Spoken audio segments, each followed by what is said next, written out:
Assalamualaikum warahmatullahi wabarakatuh. Halo, perkenalkan nama saya Muhammad Devi Akbar dan rekan saya Rezi Triwahyudi. Baiklah, di sini saya dan rekan saya akan menjelaskan bagaimana mengembangkan paragraf. Pengembangan paragraf mencakup dua persoalan utama. 1. Kemampuan merinci secara maksimal gagasan utama paragraf ke dalam gagasan-gagasan bawahan. Kedua, kemampuan mengurutkan gagasan-gagasan bawahan ke dalam suatu urutan yang teratur.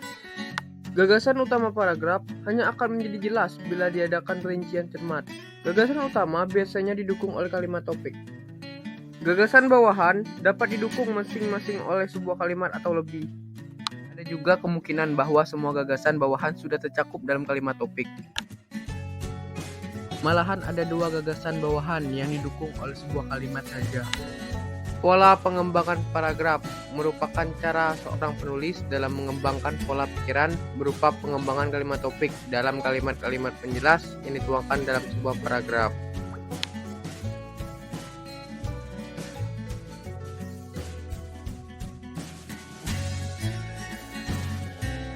Klimaks dan anti klimaks.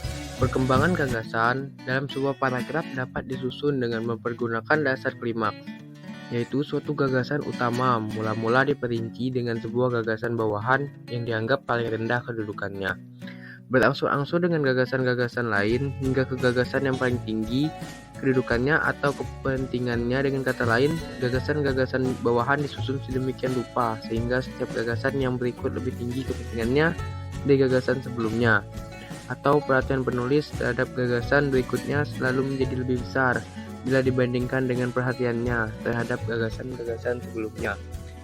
Berikut contohnya.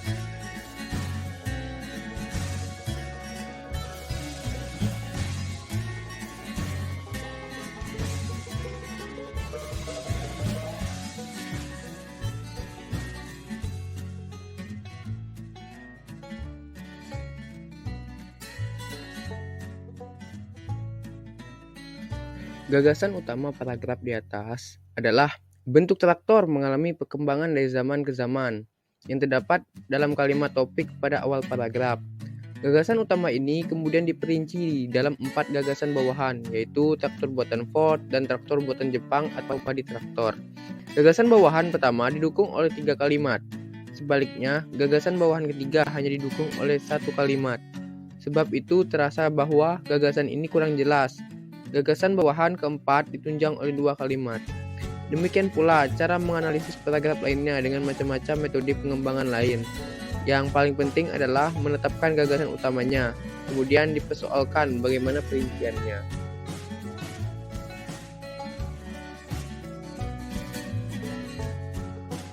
Paragraf yang bersifat deduktif atau induktif lebih mudah dianalisis karena gagasan utamanya didukung oleh sebuah kalimat topik.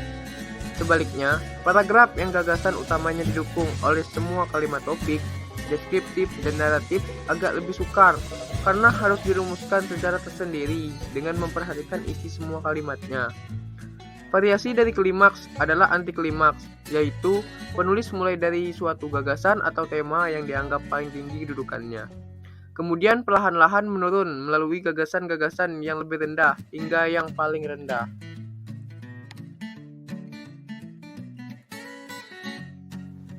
Materi selanjutnya, umum khusus, khusus umum.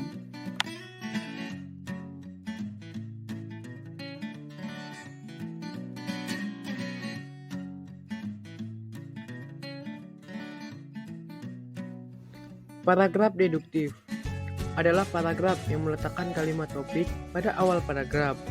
Paragraf deduktif dikatakan juga sebagai paragraf yang menyatakan dari hal yang umum atau luas ke hal yang khusus.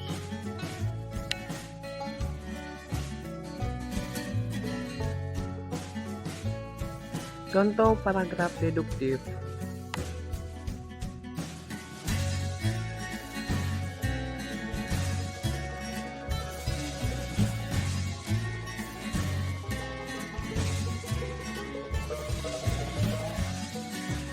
Paragraf induktif adalah paragraf yang meletakkan kalimat topik di akhir paragraf. Paragraf induktif dikenal juga sebagai paragraf yang menyatakan dari hal yang khusus ke hal yang umum atau luas.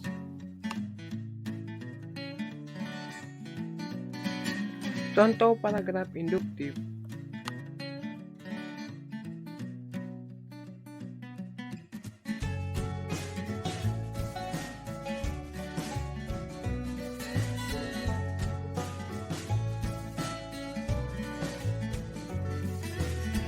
Paragraf campuran adalah jenis paragraf yang kalimat utamanya berada di awal dan ditegaskan kembali pada akhir paragraf. Selain itu, paragraf campuran juga diartikan sebagai sesuatu yang menyatakan dari hal yang umum atau luas ke hal yang khusus dan ditegaskan kembali pada hal yang umum atau luas.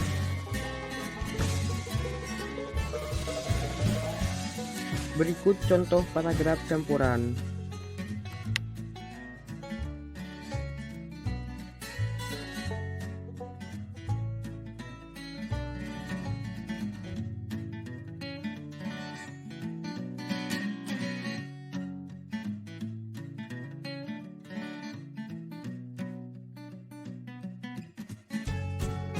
Cara sebab akibat.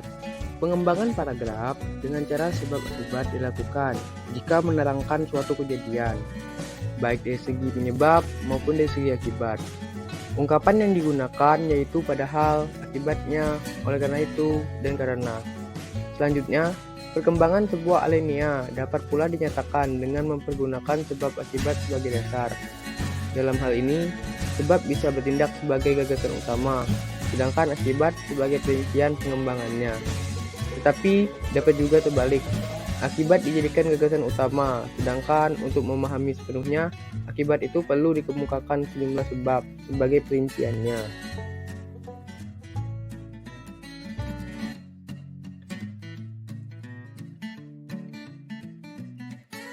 Ini adalah salah satu contoh dari sebab dan akibat. Teman-teman bisa membacanya sendiri.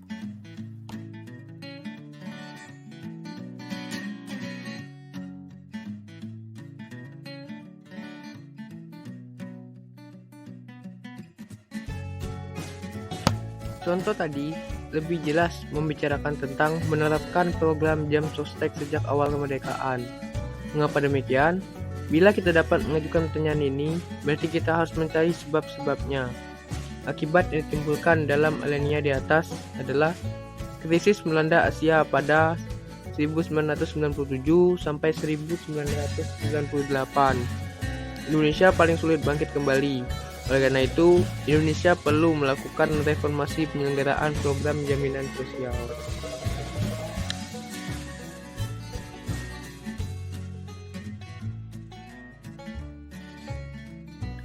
Definisi luas diberikan dalam bentuk kalimat atau serangkaian kalimat, bergantung pada tingkat kejelasan yang didefinisikan.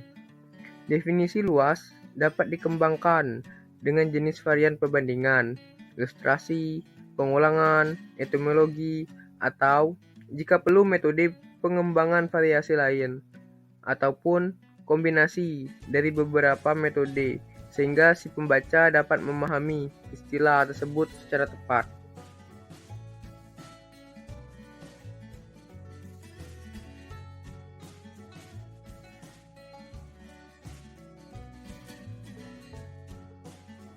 Cara klasifikasi adalah sebuah proses untuk mengelompokkan barang-barang yang dianggap mempunyai kesamaan-kesamaan tertentu.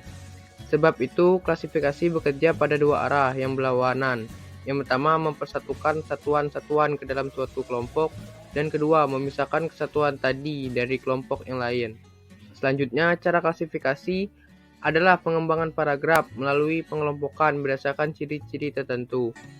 Kata-kata atau ungkapan yang lazim digunakan yaitu dibagi menjadi golongan, menjadi, terbagi menjadi, dan mengklasifikasikan.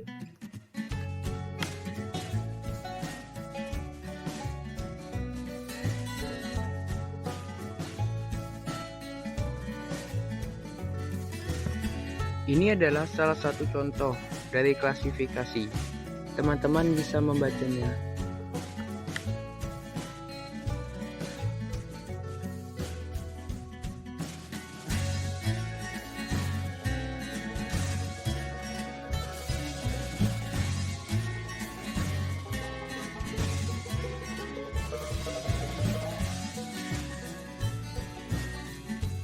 klasifikasi objek yang konkret di atas tidak hanya mendatangkan kesulitan, karena prinsip-prinsip yang digunakan juga bersifat konkret. Besarnya, bahayanya, bentuknya, tujuannya, dan lain sebagainya. Tetapi, bila kita melangkah kepada gagasan-gagasan yang abstrak, maka akan timbul kesulitan untuk mempengaruhi dasar itu.